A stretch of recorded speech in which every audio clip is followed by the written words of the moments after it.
నాయకులు పవన్ కళ్యాణ్ గారికి ప్రత్యేక నమస్కారం.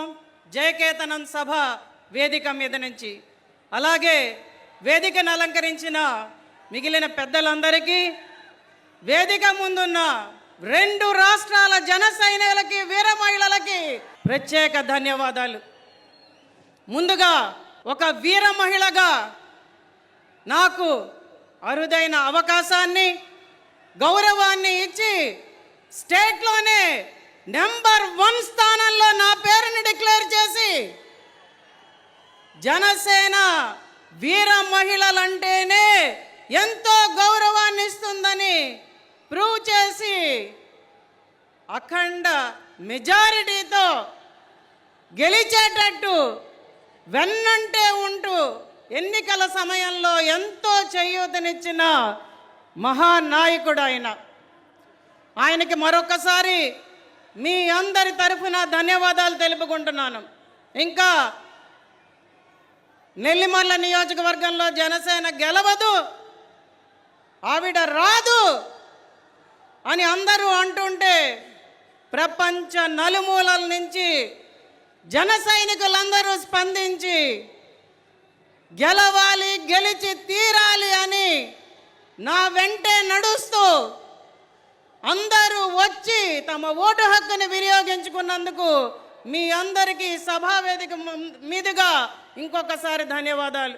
ఇందాకలే సభా ప్రాంగణంలో శేఖరన్ అబ్బాయి కనిపించాడు. మాది నెల్లిమర్ల కాదమ్మా, కానీ మా వీధిలో 20 మంది ఉంటే వాళ్ళందరినీ బస్సు పెట్టి పంపించి మరీ మీకు ఓటు చేయించానని చెప్పాడు. అది జనసేన, అది మన పవర్. ఎన్నో అవమానాలు భరించాం, ఎన్నో అవహేళనల్ని భరించాం, అరెస్టులు, వ్యక్తిగత విమర్శలు, వీటన్నిటినీ పట్టించుకోలేదు. ప్రభుత్వ సంక్షేమ ఫలాలు మనకు అందనివ్వకుండా చేశారు. అయినా కూడా ఏ ఒక్క జన సైనికుడు కూడా అధైర్యపడలేదు. జనసేనాని పిలిపే శిరోధార్యం అని పోరాటాలు చేశాం. భవన నిర్మాణ కార్మికులకు అండగా నిల్చున్నాం. రైతు గర్జన చేసి రైతులకి సంఘీభావం తెలియజేశాం. గుడ్ మార్నింగ్ సీఎం సార్ అని గుంతల రోడ్లని సోషల్ మీడియా వేదికగా ప్రపంచానికి తెలియజెప్పాం. ఎన్నో కార్యక్రమాలు చేశాం, ఎన్నో పోరాటాలు చేశాం, ప్రజల కోసం నిలబడ్డాం. ప్రజల కోసమే జనసేన పార్టీ అని ప్రజలందరికీ తెలియజేశాం. ఈరోజు ఈ విజయం, ఈ సభ, ఈ వేదిక, ఈ జనసంద్రం, ఇదంతా కూడా మన కష్టం, మన జనసేనానిచ్చిన పిలుపు. ఒక్కసారి అందరం గుర్తు తెచ్చుకుందామా? Hello AP, hello AP.